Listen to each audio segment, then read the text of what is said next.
I swear to God, she was just there staring right at me. I turned to my right and say like, dude, you making phone reviews? No, but seriously though, I love watching those. They're freaking addictive. Those beautiful imageries of technological advances. Processor, speed, memory, cameras. It's just endless poetry, man. Have you seen that iPhone? I don't know, since Jobs died, Apple lost their edge. Wow, their watch is growing on me. Are you done reading his biography, by the way? Pretty much, yes. It's very inspirational that being a complete ass makes people write books about you. I'm not sure why I still bother. Well, I think being put on adoption really hurt him. You don't know what that does to you. Wait, are you adopted? He was a happy kid with great adoptive parents. His father, for example, showed him car mechanic and taught him to appreciate design, to negotiate. You know, his father was the kind of guy to buy used parts to refurnish cars to turn a profit. Yeah, I did a presentation on him in 8th grade. And he cared for craftsmanship and making no compromises. Jobs became known to care maniacally about every little detail, even parts customers wouldn't see, like the designs of his freaking circuit board. As a real artist, he made his whole Macintosh team sign the inside of the computer, which was made almost impossible to open anyway, but the team knew it was there inside every single Mac computer. Yeah, like people portray him as like the complete tyrant, but when he appreciated someone, he truly showed confidence and friendliness. Compared to other CEO, he just cared more for excellence and not letting B players get into the organization. How was he as a teenager? Oh, he was really smart. Did you know he tested 2 full levels ahead of his year in 4th grade? But his parents were too scared that he would be surrendered with teenagers, so they only let him skip 1. He was an independent kid with an aversion to authority. He was a prankster too. No way, Jose. His biological parents turned him down. Probably understood real quick that authority's a joke. I mean, we all know how cruel and manipulative he became, but he was also a sensitive guy. Sounds like a sociopath. Yeah, overwhelmingly. He was actually crying often. Like in public? Yeah, I don't know, he was feeling a lot, like he was driven by his emotions. So anyway, nice childhood in the 50s and 60s in California, at a time where the government invested a lot in technology for the military, and there was a lot of work for engineers, and especially for electronic companies like HP and Intel. He was totally a product of his environment. The whole counterculture movement from the 70s, he became this barefooted hippie with long hair. He took LSD, dropped out of a liberal college. Then he spent, 6 months in India? 7 months, when he was 19, to study Zen meditation. He was looking for enlightenment through deprivation and asceticism. Really? Didn't exactly come across as a Buddhist monk. The guy cherished intuition, discipline, and focus. He could tune in for subtleties and let go of distraction, detach himself. He understood humans' nature, its desires. Exactly. I don't know how regular he was in his meditations, but he tuned to a higher purpose, a grander vision. He understood that good products, well-designed products, affect people and change them, free them from laborious tasks. I mean, you could almost say that products have souls. Especially when you start dealing with products that have software. Their OS, man, that's their soul. When you create soul for your hardware and you look around and see Microsoft putting their soul in empty foreign bodies, he's spiritually wrong and just inefficient. The creator becomes almost life-giver, a god. That's the idea of the closed case. And people like Apple's products because they feel significant, not disposable. But I mean, wasn't it Steve Wozniak who engineered Apple computers? Okay, so Jobs comes back from India, half wondering if he should just become monk. But he has this friend, Steve Wozniak, who's this total engineering wizard. They create stuff with electronic components while interpreting Bob Dylan songs, and they even managed to sell one device to make free long-distance calls. Then in 1975... The Altair 8800. Yes, after seeing the first hobbyist computer using this new thing called a microprocessor, Wozniak has a vision of a complete computer with a keyboard and a monitor, all integrated on a single circuit board. I mean, the Altair 8800 was a stupid thing with no programming language. It used switches with nothing else. It was really more for developers. It launched Microsoft though, when Gates and Allen wrote their BASIC to ease interactions. Yes, Wozniak, more of a hardware engineer himself, started working on the design of that circuit board, but just for the thrill of it. Then he starts to show off his creation at the computer club he goes to, but Jobs realizes that they could totally start a company with that product. They had savings? Assets. Jobs sold his car while Wozniak sold his calculator. Is it fair to assume calculators were worth more back They then? freaking called it Apple because it would be before Atari in the phone book. How cool is that? I think he was kidding by saying that. I mean, he liked Atari, how the games were simple and self-explanatory. It was actually working there back then, and he had adopted some traits of his boss, Nolan Bushnell, who was known to be an extremely driven guy who wouldn't take no as an answer. The truth is that he called the company Apple Computer because he was a hippie on one of his fruitarian diets. So, can I get you frankly, something? they just couldn't find a better name. So anyway, they sold 50 circuit boards to a computer store owner in the neighborhood. He was a great salesman, but he had actually learned his charisma from friends and by working on the rhythm of his voice, by his stares. They assembled the circuit boards in Jobs' garage with a few friends, but Jobs understood that the market was in a fully assembled computer. But before they could tap into it, they would need investors and people who know what they're doing. Mike Markula, right off Intel, arrives and becomes a father figure for Jobs. Together, they wrote the core values the company would have, basically creating an intimate relationship with customers by focusing on the whole experience around a few great products. Sexy. He then brought in a CEO called Michael Scott. Still better than David Bren.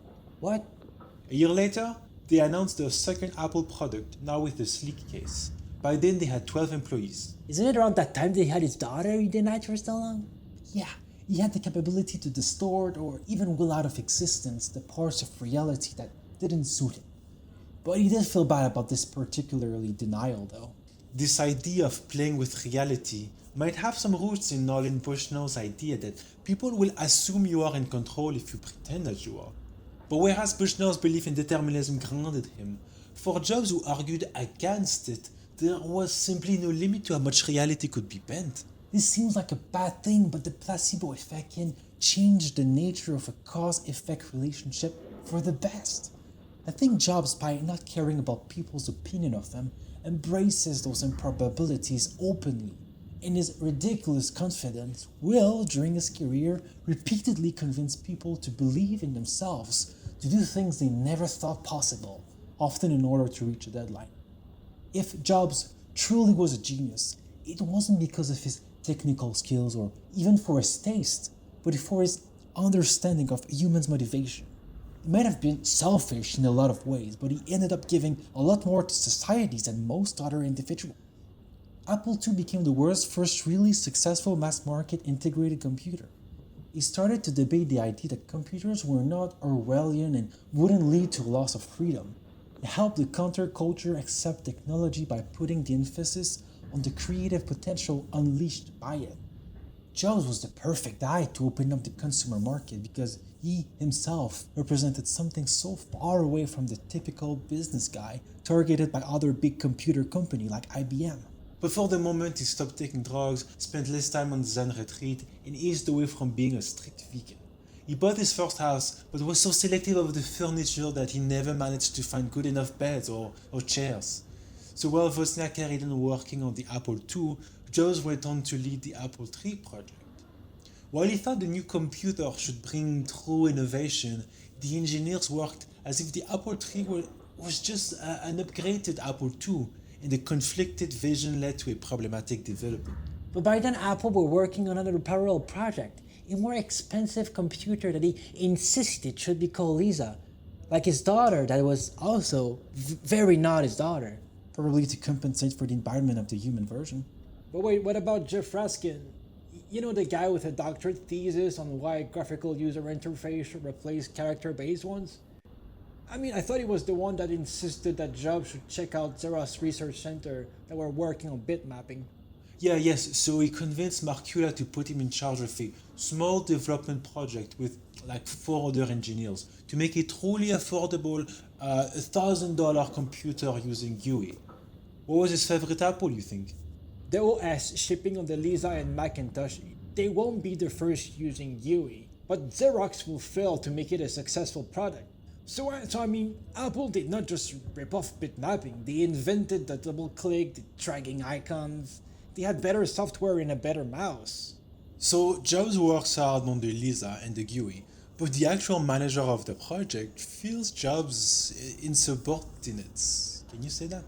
So basically, after abandoning his daughter Lisa, now it abandoned him, and he gets pretty furious by that.